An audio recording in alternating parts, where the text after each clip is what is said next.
आपका शुभ नाम? रणबीर सिंह, ग्राम पंचायत किशनपुरा माजरा, तहसील जगाधरी, जिला यमुनानगर। सरपंच का नाम?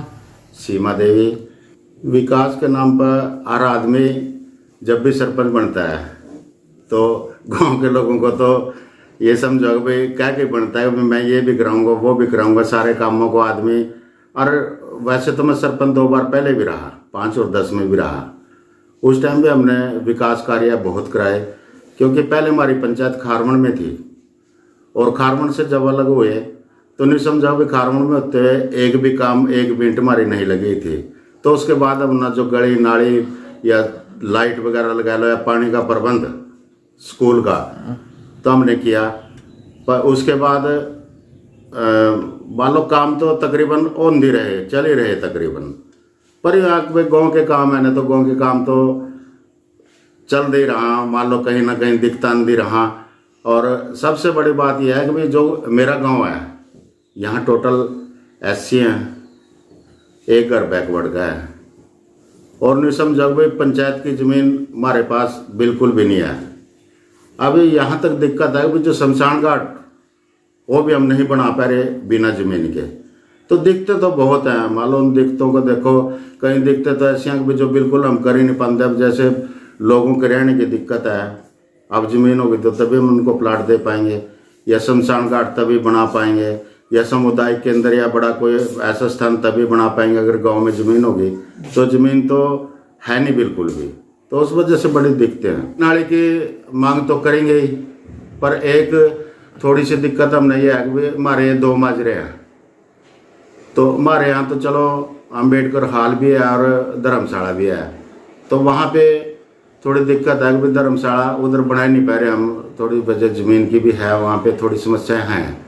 पर अगर मांग रखेंगे तो शायद मिलेगा हमें, ऐसी कोई भी उम्मीद है। विधायक जी जो भी हम मांग रखेंगे तो पूरी करेंगे, हमारी कोई ऐसी बात नहीं।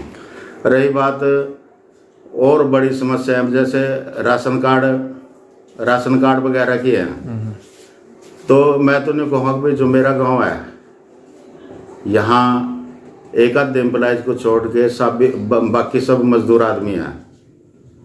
और इस चीज़ की मेरे को समझ नहीं आया कि ये डाटा ठाए कहाँ से गए।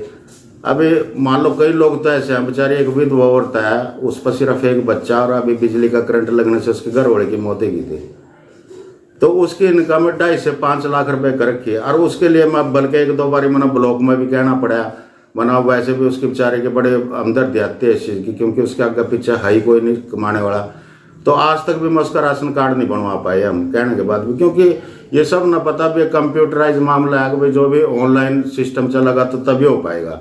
पर उसकी रिक्वेस्ट भी ADC के वहाँ भी और ब्लॉक में भी अभी तक भी समस्या नहीं हल पाई। ये तो एक ही बात है। पर कुछ लोगों के तो ऐसे हैं कि जिन लोगों के राशन कार्ड बन गए थे उनको ये अपना जो राशन मिलता है ये भी मिला, और उसके बाद भी उनके राशन कार्ड कट गए। हालांकि मजदूर आदमी है वो, ये नहीं है कि भाई मान लो कोई उनका जिम्मेदार है या कोई उनका कामकाज बड़ा है।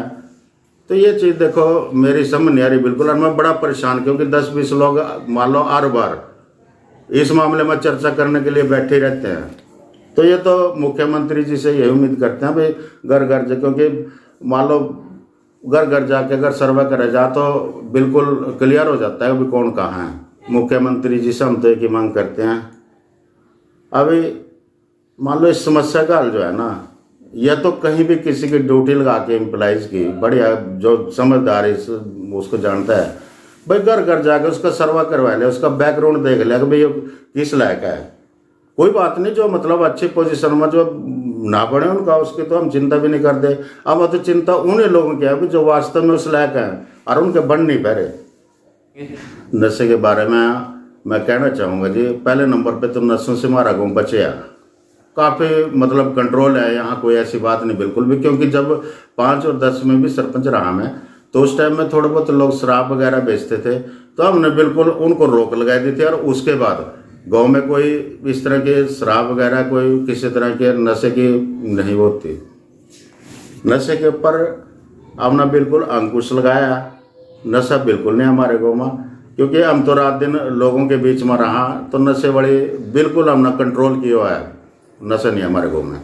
ऐसा जी स्कूल की तरफ से मैं ये कहना चाहूँगा, स्कूल हमारा 8वीं तक का, पहले 5वीं तक का था, उसके बाद जब अपडेट कराया था हमने 8वीं तक को, तो अब समस्या ये कह रही थी, अभी जो 6ठी से 8वीं तक के बच्चे हैं हमारे, तो स्कूल में टीचर सिर्फ एक है 6ठी से 8वीं में, और वो भी हिंदी का टीचर है। तो मेरी तो रिक्वेस्ट है कि भाई देखो, अकेले टीचर से बात नहीं बन पा रही, क्योंकि इंग्लिश, SST और बाकी के सब्जेक्ट तो मान लो अधूरे रह गए। तो मेरी सरकार से और शिक्षा मंत्री से मेरी रिक्वेस्ट है, वैसे शिक्षा मंत्री जी से मैंने पहले रेजुलेशन डलवा के और उनके मान लो रिकमेंड करा के DO साहब को दिया था। तो उसके बाद थोड़े दिन तो एक मैडम को लगा के रखा, हफ्ते में 3 दिन, तो उसके बाद फिर दोबारा जैसे एग्ज़ाम वगैरह है उसके बाद से फिर नहीं कोई आ रहा। उसके लिए मैं BO साहब को भी मिला, कई बार मिलते ही रहूँ मैं तकरीबन। तो मेरी तो ये रिक्वेस्ट है कि परमानेंट 2 टीचर जो और सब्जेक्ट के आने चाहिए। हमारे वाली तो समस्या है कि यहाँ टोटल SC है और गरीब बच्चे हैं, अगर मान लो टीचर नहीं होंगे फिर तो उनका भविष्य खराब होगा ना। तो मैं ये तो मेरी पुरजोर अपील है। अभी इस तरफ तो सबसे पहले चाहे और समस्याएं बाद में कर देना, पर ये समस्या सबसे पहले है स्कूल वाली, भाई यहाँ 2 टीचर तो आने चाहिए ताकि हमारे बच्चे पढ़ सकें, कि स्कूल में अच्छी तरह से पढ़ सकें और उनका भविष्य उज्जवल हो सके।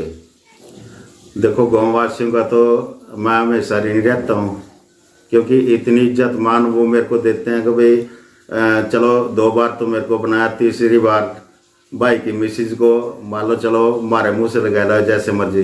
इन लोगों का तो मैं कर्ज उतार ही नहीं सकता कभी, क्योंकि गरीब आदमी है। पर इतना कहा कि चलो हम भी उनके दुख सुख में रात दिन खड़े रहते हैं।